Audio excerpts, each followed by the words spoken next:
Welcome to Board Pearls. This is episode 3 of 4 of the GI and the Immunocompromised host chapter in the Special Populations and Acute or Supportive Care module.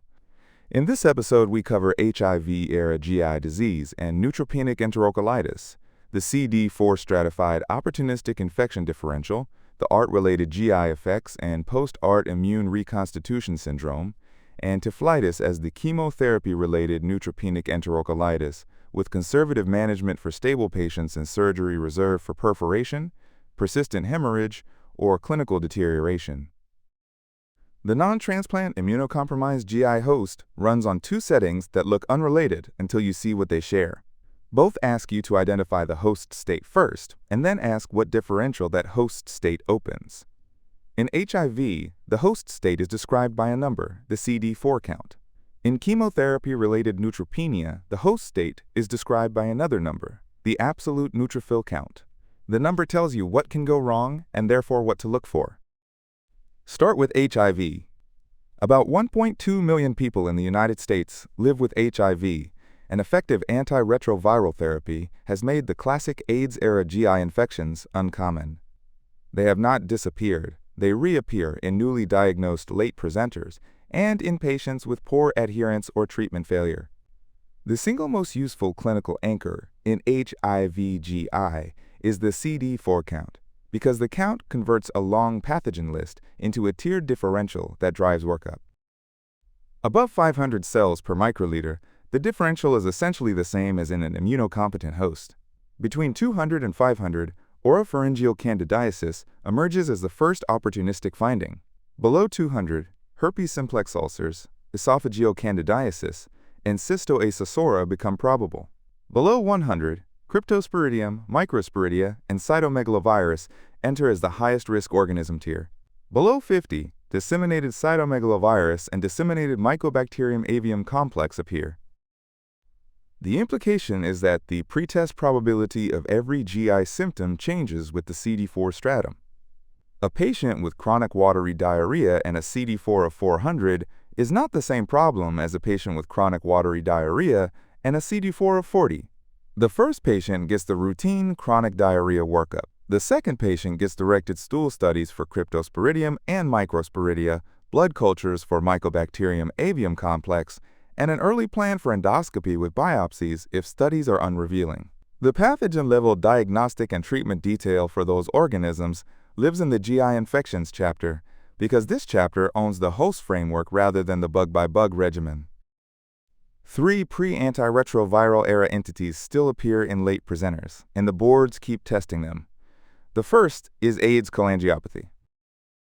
AIDS cholangiopathy was a defining presentation of the pre-antiretroviral era, occurring in about a quarter of late-stage AIDS patients with CD4 below 100. It is now uncommon.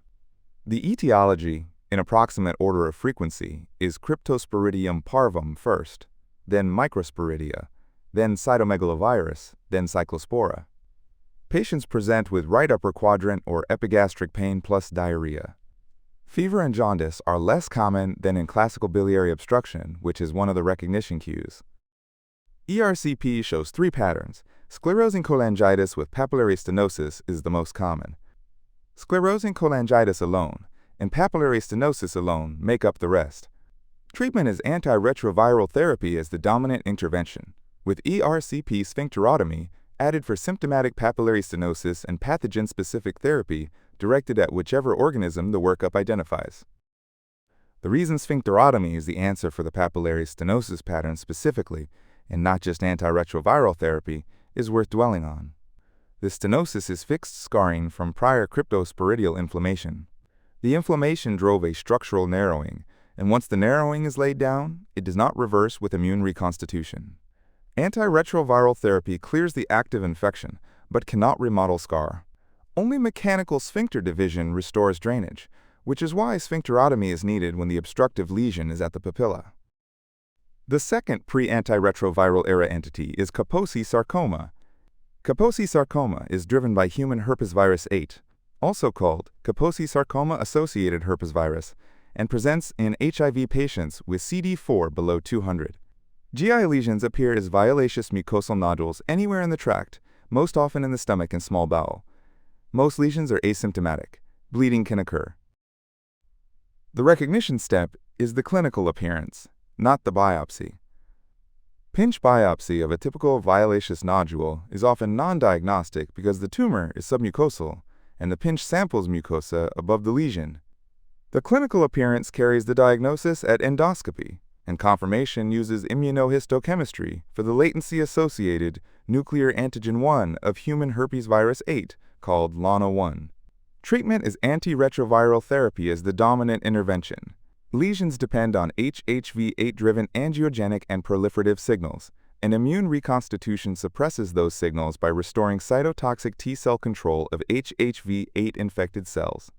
Advanced disease that does not regress on antiretroviral therapy alone is treated with intralesional or systemic chemotherapy with liposomal doxorubicin, the preferred systemic agent. The liposomal formulation accumulates in highly vascular tumor, and Kaposi sarcoma is a vascular tumor, which delivers the cytotoxic payloads selectively to the lesion. The third pre-antiretroviral era entity is the one that appears after antiretroviral therapy starts, rather than before.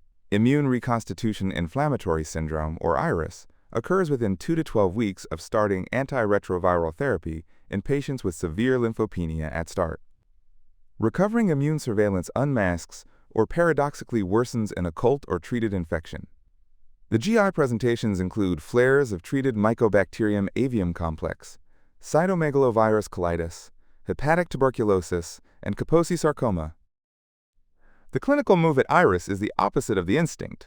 The instinct is to assume the antiretroviral regimen is causing harm and to interrupt it. IRIS is a clinical recognition rather than a treatment failure. The management rule is to continue antiretroviral therapy without interruption, treat the underlying opportunistic infection per its own algorithm, and add corticosteroids in severe cases. Interrupting antiretroviral therapy abandons the immune reconstitution that is the durable answer. The companion rule is the timing of antiretroviral initiation around opportunistic infection diagnosis.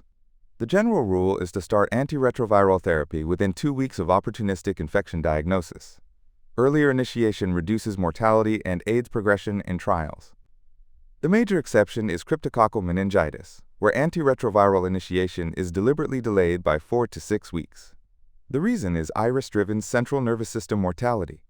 When the unmasked or paradoxically worsened infection is in the central nervous system, the swelling that immune reconstitution drives is catastrophic. Delay buys time for cryptococcal burden to fall before reconstitution adds inflammation to a fixed cranial vault. One more HIV-era rule belongs in this episode. Primary prophylaxis against disseminated Mycobacterium avium complex in patients with CD4 below 50 historically used azithromycin 1200 mg orally weekly, or clarithromycin 500 mg orally twice daily. Current United States guidelines no longer routinely recommend primary prophylaxis when patients are initiating effective antiretroviral therapy because Mycobacterium avium risk falls quickly with viral suppression. The 1200 mg weekly azithromycin regimen remains a board-relevant fact and the historical standard. It is the right answer when the STEM describes a patient with CD4 below 50 who is not yet on effective antiretroviral therapy. That closes the HIV framework. The pattern across all 3 pre-antiretroviral era entities is that antiretroviral therapy is the dominant intervention because immune reconstitution restores the cellular control that disease depends on its absence to thrive. Sphincterotomy in AIDS cholangiopathy and liposomal doxorubicin in advanced Kaposi are the exceptions, and the exceptions live where structural scarring or proliferative burden has outrun what immune reconstitution can fix on its own. Move now to the second setting, which is neutropenic enterocolitis. The clinical name is typhlitis, from typhlon, the Greek word for cecum, because the cecum is where the entity lives.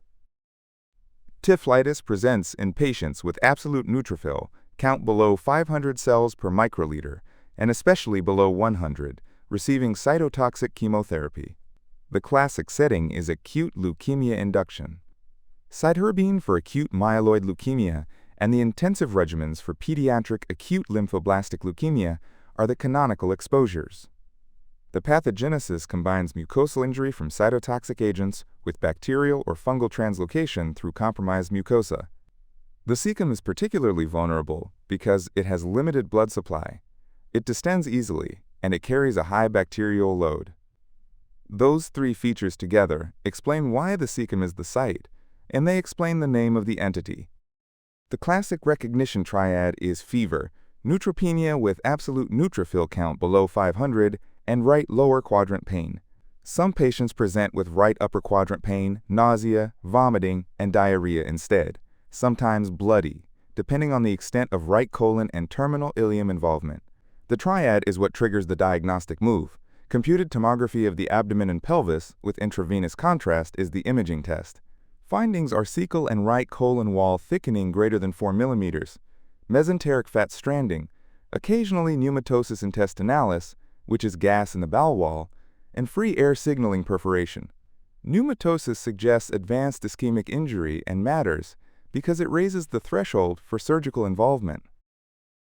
Colonoscopy is generally contraindicated in active typhlitis. The bowel wall is friable and thinned, and the perforation risk in a neutropenic patient who cannot mount the inflammatory response that ordinarily contains a perforation is unacceptable. The diagnosis is made on imaging and clinical context, not on endoscopic biopsy. Two differential entries deserve a careful look because they share the chemotherapy patient host but produce different imaging distributions. Clostridioides difficile colitis in the same patient produces pancolitis or diffuse colitis with relative cecal sparing. Typhlitis is cecum predominant and may extend to the terminal ileum or ascending colon. The imaging distribution is the first distinguishing tool. The second is C, difficile toxin and PCR testing, which goes on every neutropenic patient with diarrhea, regardless of the imaging pattern. Both entities share antibiotic exposure as a risk factor. Both can coexist in a sick neutropenic patient. The imaging distribution and the toxin result distinguish them, and treatment overlaps but is not identical. Initial management of typhlitis is conservative. Bowel rest, intravenous fluid resuscitation, electrolyte replacement, and broad-spectrum intravenous antibiotics covering gram-negative organisms, anaerobic flora, and Pseudomonas aeruginosa. The antibiotic spectrum is not arbitrary, and the reason it is the spectrum it is also explains why it sometimes needs a fourth agent. The cecal pathology arises from breakdown of the mucosal barrier in a neutropenic host. The bacteria crossing the wall are the bacteria that live on the colonic side of the wall, gram-negative coliforms, anaerobes, and Pseudomonas, which colonizes the GI tract in heavily treated oncology patients on prior antibiotics. The antibiotic choice, therefore, mirrors the translocating flora. Piperacillin tazobactam or a carbapenem such as meropenem or imipenem provides this spectrum in a single agent. That is the core of the regimen. Vancomycin gets added when gram-positive coverage is needed. The reason is not the gut. The central venous lines that oncology patients carry bypass the normal skin barrier and are the dominant source of gram-positive bacteremia in this setting. Coverage for catheter-associated coagulase-negative staphylococci and methicillin-resistant Staphylococcus aureus is what vancomycin buys, and the indication is the line rather than the bowel. Nasogastric decompression is added in ileus or persistent vomiting. Granulocyte colony stimulating factor, filgrastim or pegfilgrastim, accelerates neutrophil recovery and is added for prolonged neutropenia. The mechanism that drives resolution is neutrophil recovery itself, because typhlitis exists because the host cannot contain translocating flora, and the durable answer is the return of containment. Antibiotics buy time.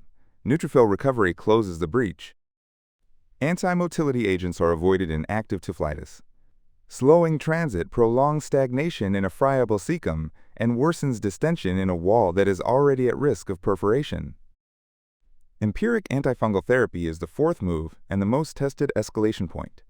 After 72 hours of persistent fever or sepsis despite optimal antibacterial coverage, empiric antifungal therapy is added because invasive fungal infection becomes the dominant superinfection in prolonged neutropenia. Candida and Aspergillus are the most common organisms.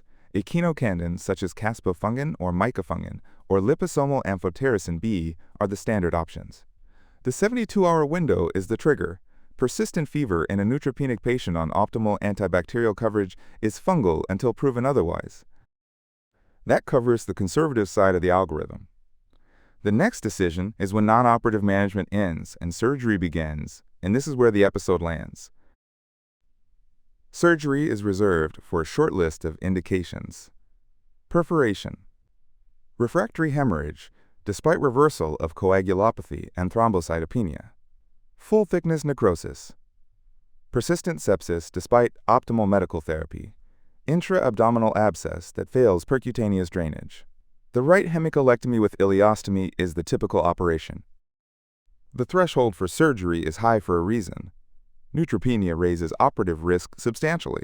The patient cannot mount the wound healing or the perioperative infection control that ordinary surgical patients depend on. Most typhlitis patients respond to conservative therapy, and operating on a stable neutropenic patient adds risk without changing the trajectory. The threshold is high, but it is not infinite. Neutropenia raises operative risk but does not contraindicate life-saving resection.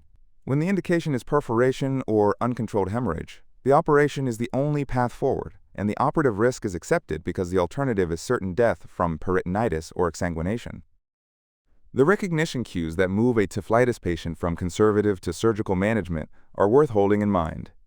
Hemodynamic deterioration despite resuscitation. New rebound or rigidity on exam. Rising lactate despite source control. New free intraperitoneal air on repeat imaging. New full-thickness pneumatosis or portal venous gas. Each of those is a signal that the cecum has perforated or is about to, or that ischemic injury has progressed beyond what antibiotics can salvage. Mortality in severe cases approaches 50%, and the patients who survive severe disease are the patients in whom the surgical decision was made at the right moment rather than too late. That closes neutropenic enterocolitis. The synthesis across both halves of this episode is the same logic. Identify the host state. The host state opens a tiered differential. The tier inside that differential predicts the pathogen or the entity, and the entity predicts the treatment. In HIV, the tier is CD4 count, and the entities are cryptosporidium, microsporidia, cytomegalovirus, AIDS cholangiopathy, Kaposi sarcoma, and the post-treatment iris that follows immune reconstitution. In chemotherapy-related neutropenia, the tier is absolute neutrophil count, and the entity is typhlitis with its conservative first algorithm and its narrow list of surgical indications. The framework is the same. The number tells you what to look for, and the entity tells you what to do. Episode 3 picks up the third major non-transplant setting, which is immune checkpoint inhibitor toxicity. We cover checkpoint inhibitor colitis and hepatitis along with the other immune-related adverse events. That includes pembrolizumab, nivolumab, and the combination CTLA-4 plus PD-1 regimen with its highest toxicity rate. We walk through the grade-based, steroid-then biologic management sequence with its 72-hour escalation window. And we close on the IRAE recognition framework that runs across organ systems and explains why the same patient often has thyroiditis, hypophysitis, and colitis at once. For the full chapter, the practice vignettes, and the topic-tagged question bank, head to boardpearls.com. You'll find the rest of the series on Apple Podcasts, Spotify, or wherever you listen to podcasts. That brings us to the end of episode 3 of 4 of chapter 34, and I'll see you in the next one.